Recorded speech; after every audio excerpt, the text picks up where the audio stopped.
Hastings Bertrand Lees-Smith PC was a British Labour politician who was briefly in the cabinet as President of the Board of Education in 1931. He was the acting leader of the opposition and leader of the Labour Party from 1940 during the time Clement Attlee was in government. Family background: Lees-Smith was from an army family. His father was a major in the Royal Artillery, and he was born in British India. He was educated at Aldenham School, as a cadet at the Royal Military Academy, Woolwich, and Queen's College, Oxford. Rejecting a military career for himself, he chose academia and was appointed as a lecturer in public administration at the London School of Economics. In 1906, he remained throughout his political career. He was also chairman of the executive committee of Ruskin College, Oxford, from 1907 to 1909. He resigned on appointment as Professor of Public Administration at the University of Bristol. In 1909 he went on an extended tour of India to lecture at Bombay on economics and advise on economics teaching. As a result of his experiences, he wrote Studies in Indian Economics. Called up, he was wounded as a stretcher-bearer on the Western Front. In 1938 he distributed 40 British passports to German Jews in Frankfurt, thus aiding their escape. Liberal MP. At the January 1910 general election, Lees-Smith was elected as a Liberal for the two-member Northampton constituency. Unlike his fellow Northampton MP Charles McCurdy, Lees-Smith allied with H.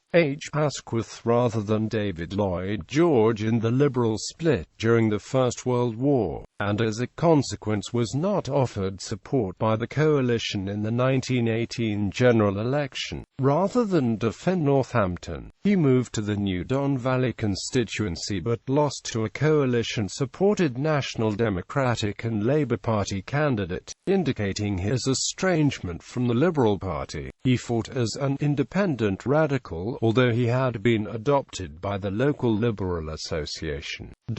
He was the Member of Parliament who, in July 1917, read Siegfried Sassoon's declaration that World War I had continued too long and should be ended. Labour Party. In 1919 Lees-Smith joined the Labour Party. He was picked as Labour candidate for Keighley and won the seat in the 1922 general election, profiting from a divided opposition. He was a noted speaker on banking and on reform at the House of Lords, about which he wrote several books including Second Chambers in Theory and Practice. Unfortunately for Lees-Smith, the Conservatives stood down in the 1923 general election and he was defeated by the Liberal candidate. This defeat prevented him from being appointed as a minister in the first Labour government. Ministerial office.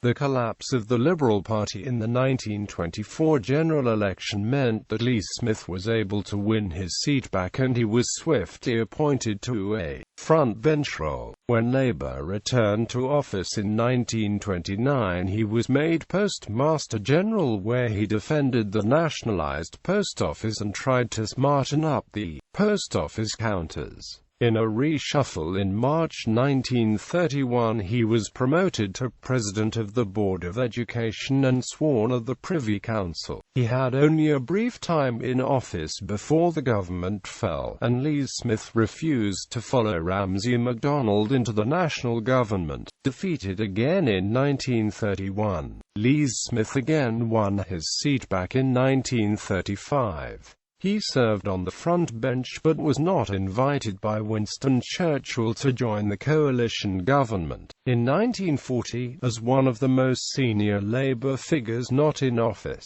the responsibilities of running the party were given to him. In his partisan role, he strongly supported Churchill's conduct as war leader at a time when the war did not always run in the Allies' favour.